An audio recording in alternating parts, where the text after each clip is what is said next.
আমার মা বাবা একটি প্রবাসী ছেলের সাথে আমার বিয়ে দিয়েছিল, কিন্তু সেই সংসার করা আমার পক্ষে সম্ভব ছিল না, আর তাই তাকে আমি ডিভোর্স দিয়ে চলে আসলাম। বাড়িতে আসার পর 50 বছর বয়সী একটা লোক আমাকে পায়েস খাইয়ে অজ্ঞান করে ফেলে। অজ্ঞান অবস্থায় লোকটি আমার সাথে যা করেছিল তা শুনলে তোমাদের মাথা ঘুরে যাবে। তাহলে মূল ঘটনাটি বলি। 35 বছর বয়সী প্রবাসী ছেলের সাথে যখন আমার বিয়ে হয় তখন আমার বয়স তার অর্ধেক। খুব বিপদে পড়ে বিয়েটা করেছিলাম, কিন্তু আমার সাথে এমনটা ঘটবে কে জানে। মনে করেছিলাম বিয়ে করলে হয়তো ভালো একটা পরিবেশ পাব, যেখানে আমি সুখে থাকতে পারব, কিন্তু যেটা ভেবেছিলাম সেটা ভুল ছিল। এক নরক থেকে মুক্তি পেয়ে আমি যে আরেক নরকে গিয়ে পড়েছিলাম এটা বুঝতে আমার 2 দিন সময় ও দরকার পড়েনি। স্বামী নামের একটা কীটের হাতে এসে পড়েছিলাম আমি। জানি না কোনো স্বামী তার সদ্য বিয়ে করা বুকে সবসময় গালিগালাজ করে, কিন্তু সেদিন কোনো অপরাধ না করেও আমাকে প্রচুর বকা শুনতে হয়েছিল। 20 দিনের ভয়াবহ দিন কাটানোর পর আমার স্বামী যখন বিদেশ চলে গেল তখন একটা দীর্ঘ স্বস্তির নিঃশ্বাস ফেলেছিলাম এই ভেবে যে অন্তত কারো বকা আর মায়ের খাওয়া লাগবে না। কিন্তু আমার ভাগ্য যে আমার জন্মের পর থেকেই আমার বিপক্ষে সেটা আমার মনে ছিল না। উনি যাওয়ার পর থেকেই আমার দেবর আর আমার নন্দের বড় ছেলে আমাকে খারাপ নজরে দেখতা। আমি বুঝতে পারছিলাম নন্দের ছেলে আমার সাথে কি করতে চায়। আমাকে প্রতিদিন বিভিন্ন বাজে কথা বলতো। আমার শাশুড়িকে জানালাম বিষয়টা, কিন্তু ওই যে রসুনের প্রত্যেকটার মুখ এক জায়গাতে থাকে, এরাও ঠিক তেমন। আমি অভিযোগ করার পর থেকে আমার উপর অসম্মানের মাত্রা বেড়ে গেল। সবচেয়ে বেশি আশ্চর্য হতাম যখন আমার নন্দের ছেলে আমার সাথে বাজে বকত। শাশুড়িকে জানানোর পর যখন কোনো কাজ হলো না সিদ্ধান্ত নিলাম আমার স্বামীকে বিষয়টা জানাবো, কিন্তু সেটাও হলো না। আমার ফোন কেড়ে নেওয়া হলো। আমাকে হুমকি দেয়া হলো যদি তার ছেলের কানে কিছু যায় আমার খবর খারাপ হবে। মুখ বুজে সহ্য করা ছাড়া আমার কোনো উপায় ছিল না। আমার জায়ের সাহায্য নিয়ে আমার স্বামীকে আমি সব জানালাম, কিন্তু তাতেও কোনো লাভ হলো না। উল্টো আমার স্বামী সুমন আমাকে দুশ্চরিত্রা বানালো, আর যত রকমের বাজে কথা আছে সব শুনিয়ে দিল আমাকে। সেদিন সারাদিন রাত আমি কান্না করেছিলাম। যে সংসারে স্বামীর কাছে বউয়ের কোনো মূল্য থাকে না সেই সংসারে থাকা আর না থাকা সমান। তবুও মুখে কুলুপ এঁটে অত্যাচার সহ্য করে যাচ্ছিলাম। এর মাঝে আমি আমার বাবার বাড়ির বেড়াতে যেতে চাইলে আমার শাশুড়ি আমাকে বলল, তুমি যদি এই বাড়ি থেকে এক পা কোথাও যাও তাহলে আমার ছেলেকে ডিভোর্স দিয়ে যেতে হবে। আমার পায়ের তলা থেকে মাটি সরে গিয়েছিল আমার শাশুড়ির কথা শুনে। বাপের বাড়ি যাওয়ার সাথে যে ডিভোর্সের সম্পর্ক আছে সেটা আমি প্রথম ওই বাড়ি থেকেই দেখেছিলাম। এভাবে 6 মাস কেটে যায়। এর মাঝে আমার বাবা, বড়ভাই বা সৎমা কেউ আমাকে একটাবারের জন্যও দেখতে যায়নি। আমার স্বামী মালয়েশিয়া থেকে বাড়িতে আসার সাথে সাথে আমাকে ডিভোর্স দিতে নিয়ে যাওয়া হয়। উনি আমার একটা কথাও শোনেনি। ওর মায়ের কথা শুনেই আমাকে ডিভোর্স দিতে নিয়ে যায়। আমার স্বাক্ষর হবার পর আমাকে বলে এবার কোথায় যাবি যা। আমার মোবাইল, কিছু টাকা, গহনাসহ যাবতীয় কিছু রেখে দেয় ওরা। শুধু স্যান্ডেল পায়ে সেদিন ওই বাড়িকে পর করে চলে এসেছিলাম। আর বারবার আল্লাহর কাছে বলেছিলাম, আল্লাহ আর কোনো মেয়ের সাথে যেন এমনটা না হয়। বিয়ের সময় ভেবেছিলাম কষ্ট হয়তোবা বিদায় করে দিয়ে বাপের বাড়ি থেকে চলে গেলাম, কিন্তু অভাগীর দিকে কষ্ট বারবার ফিরে তাকায়, তার পিছু ছাড়তে চায় না। তা না হলে কি আর আরও বেশি কষ্ট নিয়ে আবার বাবার বাড়ি ফেরত আসি। বাড়িতে ঢুকে যার সাথেই দেখা হয় সেই আমাকে অচেনা লোক মনে করে এড়িয়ে চলতে শুরু করে। একমাত্র আমার চাচি আমাকে জড়িয়ে ধরে কান্না করে আর আমাকে মেন্টালি সাপোর্ট করে। কিন্তু যাদের সাপোর্ট দরকার তারা যদি না করে তাহলে কি আর কষ্ট কমে? আমার ভাবির কাছে গেলাম, সে আমাকে বলল ভাইয়ের কাছে গিয়ে ক্ষমা চাইতে। মনে অনেক সাহস সঞ্চয় করে বড় ভাইয়ের কাছে একটু ছায়া খোঁজার আশায় গেলাম, কিন্তু সেই ভাই আমাকে সেই দিন মারছিল আর গালি দিচ্ছিল। ভাবি গর্ভবতী ছিল, আমাকে ঠেকাতে গিয়ে সেও ভাইয়ের হাতে মার খেয়েছিল।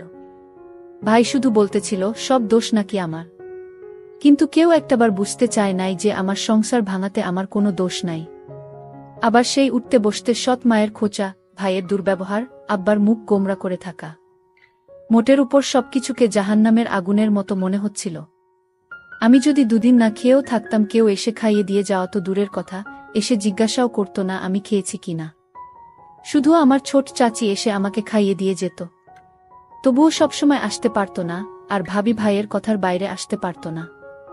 সিদ্ধান্ত নিলাম বাড়ি থেকে দূরে কোথাও চলে যাব, যেখানে আমার কেউ নেই, পরিচিত কেউ নেই। দরকার হলে কাজ করে খাবো কোথাও, তবুও এই নরকে থাকব না। কিন্তু পারছিলাম না। কিন্তু সেই সাহসটা সঞ্চার করতে পারছিলাম না, যেটা আমার মা করে দেখিয়েছিল।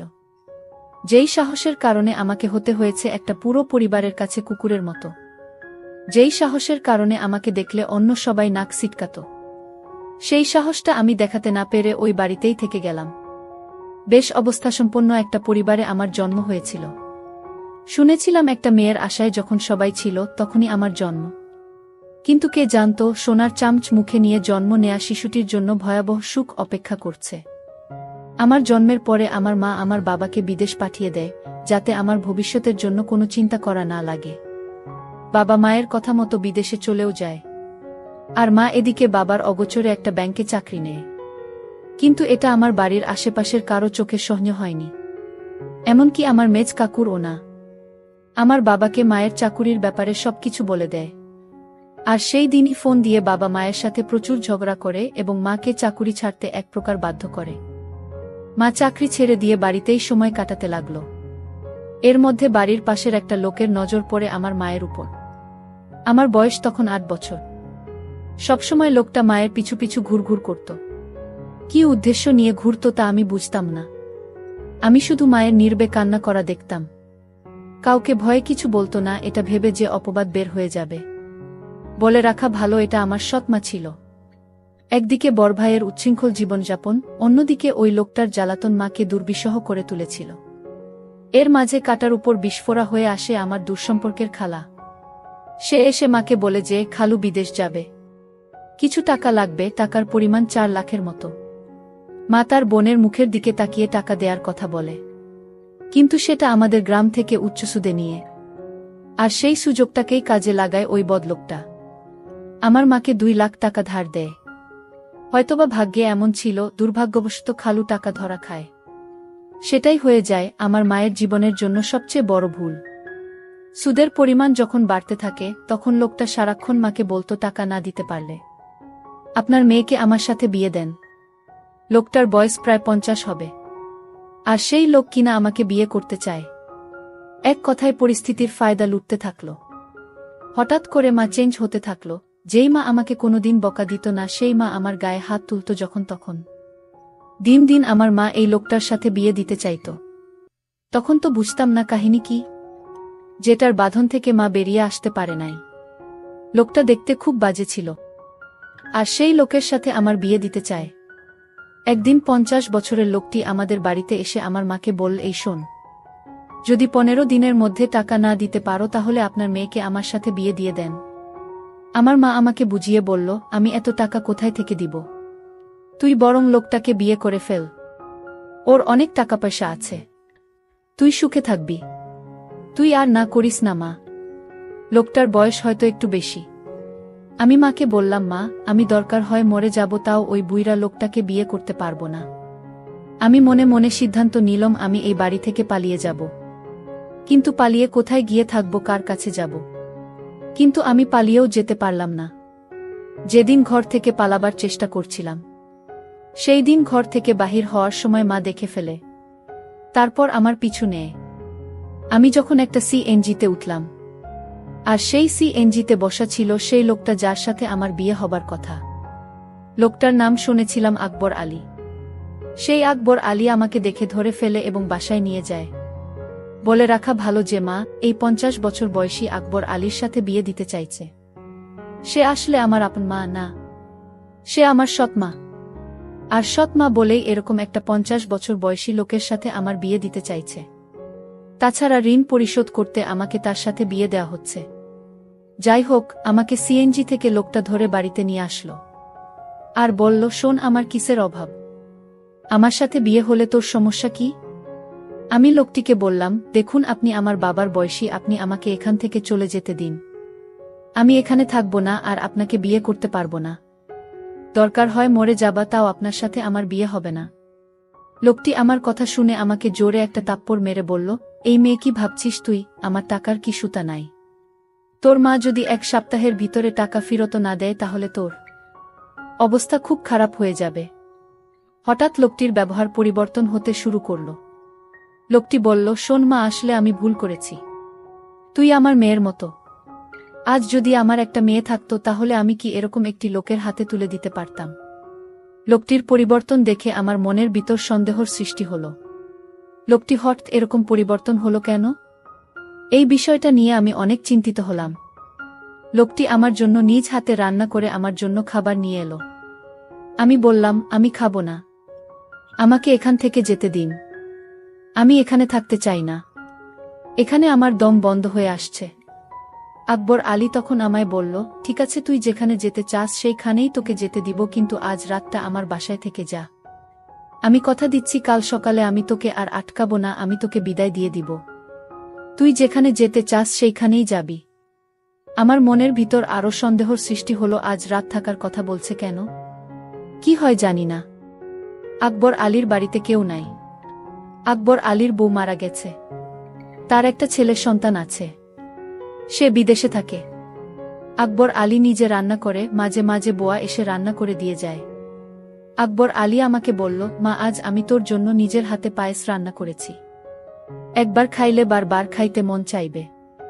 আকবর আলীর কথা শুনে আমি কিছুটা অবাক হলাম। যেই লোকটা শোধ খায়, আর সেই লোকটা আমাকে এভাবে নিজ হাতে রান্না করে খাওয়ানোর পিছনে অবশ্যই কোনো কারণ আছে।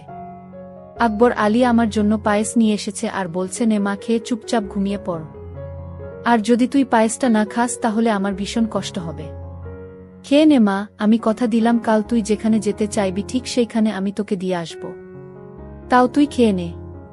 আকবর আলী আমায় এমনভাবে বলছিল, আমি না খেয়ে পারলাম না। আমি আকবর আলীর নিজ হাতে তৈরি করা পায়েসটুকু খেয়ে নিলাম। পায়েসটা খাওয়া 30 মিনিট পর আমার শরীরটা কেমন জানি করতেছিল। শরীরটা অস্থির অস্থির লাগছিল। আমার কিছুই ভালো লাগছিল না। আমার চোখে কিছুটা ঝাপসা দেখতে লাগলাম। আমার মাথাটা জিমজিম করে ঘুরাচ্ছেছ। আমার কাছে মনে হচ্ছে পৃথিবীটা ঘুরতেছে। আমার এরকম অস্থির দেখে আকবর আলী জিজ্ঞেস করল, কিরে মা, কি হয়েছে তোর? যেই লোকটা 2 দিন আগে আমাকে তার ঘরের বউ হিসেবে দেখতে চায়, আর সেই আকবর আলী আমাকে নিজের মেয়ে বানিয়ে ফেল, এটা আমার কাছে কেমন জানি অদ্ভুত ব্যাপার মনে হলো। যাই হোক, পায়েস খাওয়ার পর থেকে আমার মাথাটা কেমন জানি ঘুরাচ্ছে, প্রচুর ঘুম পাচ্ছিল। আমি হঠাৎ বিছানায় শুয়ে পড়লাম। আমি ঘুমিয়ে পড়লাম। এরপর আমার সাথে যা ঘটেছিল তা শুনলে তোমাদের হুঁশ থাকবে না। আমি যেন অজ্ঞান অবস্থায় ঘুমিয়ে পড়লাম। আমার কোনো হুঁশ ছিল না। তারপর আকবর আলী আস্তে করে আমার রুমে আসলো আর আমার বিছানায় বসল। আকবর আলী এক অদ্ভুত আচরণ করল ঘুমের ঘরে। আমি স্বপ্নে দেখতে লাগলাম আকবর আলী আমার কাছে আসছে, আর আকবর আলীর হাতে বিশাল বড় একটা হাতুড়ি দিয়ে আমাকে মারতে আসলো। আর এই স্বপ্ন দেখে আমি বিছানা থেকে লাফ দিয়ে উঠে পড়লাম। উঠে দেখি রুমে কেউ নাই, তবে আমাকে কেমন জানি এলোমেলো লাগছে। মনে হচ্ছে আমার ঘরে কেউ আসছিল। আমি বিছানায় একটা ঘড়ি দেখতে পেলাম, আর সেই ঘড়িটি আকবর আলীর হাতে ছিল। আমি ভালো করে লক্ষ্য করলাম এটা আকবর আলীর হাতে ছিল, কিন্তু দরজা তো ভিতর থেকে লক করা, তাহলে আমার রুমে কেউ ছিল না। তাহলে আমি কি বাজে স্বপ্ন দেখছি? আর সেই স্বপ্নে আমার ঘুম ভেঙে গেল। আকবর আলী আমার রুমে না আসলে তাহলে কে আমার রুমে আসলো? আর ঘড়িটি তো আকবর আলীর। তাহলে আকবর আলী কি আমার রুমে এসেছিল? আমি রুম থেকে বের হয়ে দেখলাম আকবর আলী নামাজ পড়তে লাগল। আমি আকবর আলীকে দেখি ভীষণ অবাক হলাম। আমি দাঁড়িয়ে থেকে তার নামাজ দেখলাম। নামাজ শেষে হলে আমি তার কাছে গেলাম এবং বললাম, দেখুন, আজ রাতে আমার রুমে কে আসছিল আমি বুঝতে পারছি না। তারপর আকবর আলী বলল, আরে বোকা মেয়ে, তোমার রুমে আবার কে আসবে? তুমি হয়তো দুঃস্বপ্ন দেখছ। তাহলে আমার বিছানায় আপনার ঘড়ি কি করে এলো? কই, ঘড়ি তো আমার হাতে, তাহলে এটা কার ঘড়ি? ও বুঝেছি মা, আমার ছেলে 2টা একরকম ঘড়ি নিয়ে আসছিল বিদেশ থেকে। আর তুমি যে রুমে থেকেছ সেই রুমে আমার ছেলে থাকতো, সে হয়তো ভুল করে ঘড়িটা ফেলে রেখে চলে গেল। আচ্ছা মা, আমি তোমার জন্য একজন পাত্র ঠিক করেছি। আমি তোমাকে তার সাথে তোমাকে বিয়ে দিব। তোমার মায়ের সাথেও আমার কথা হয়েছে। আমার তো কোনো মেয়ে নেই, আর আমি তোমাকে আমার মেয়ে করে নিলাম। আর তুমি গতকাল রাতে যা দেখছো সবই দুঃস্বপ্ন মা। তারপর আকবর আলী আর আমার মা আমার জন্য সেই সুমন ছেলেটিকে নির্ধারণ করল। আমি আকবর আলীকে বাবা বলে ডাকলাম। বাবা, আসলে আমি তোমাকে ভুল বুঝেছিলাম। তোমার মতো এমন মানুষ এ যুগে পাওয়া বড়ই কঠিন। তারপর আকবর আলী বাবা আমার বিয়ের সমস্ত খরচ বহন করে আমাকে সুমনের সঙ্গে বিয়ে দিয়ে দিল। কিন্তু কথায় আছে না, অভাগীর কপালে কি আর সুখ সয়। আমি তাকেও ডিভোর্স দিয়ে চলে আসলাম, কারণ এই পরিবারটি ভালো ছিল না। তাই বাড়িতে আসার পর কেউ আমাকে আশ্রয় দেয়নি। তাই এখন ঢাকা শহরে নিজে চাকরি করে নিজের পেট চালাই। জানি না তারপর আমার কপালে কি হয়। আজকের গল্পটি এখানেই শেষ করলাম। যদি গল্পটি ভালো লাগে তাহলে চ্যানেলটি সাবস্ক্রাইব করে পাশে থাকবেন। ধন্যবাদ।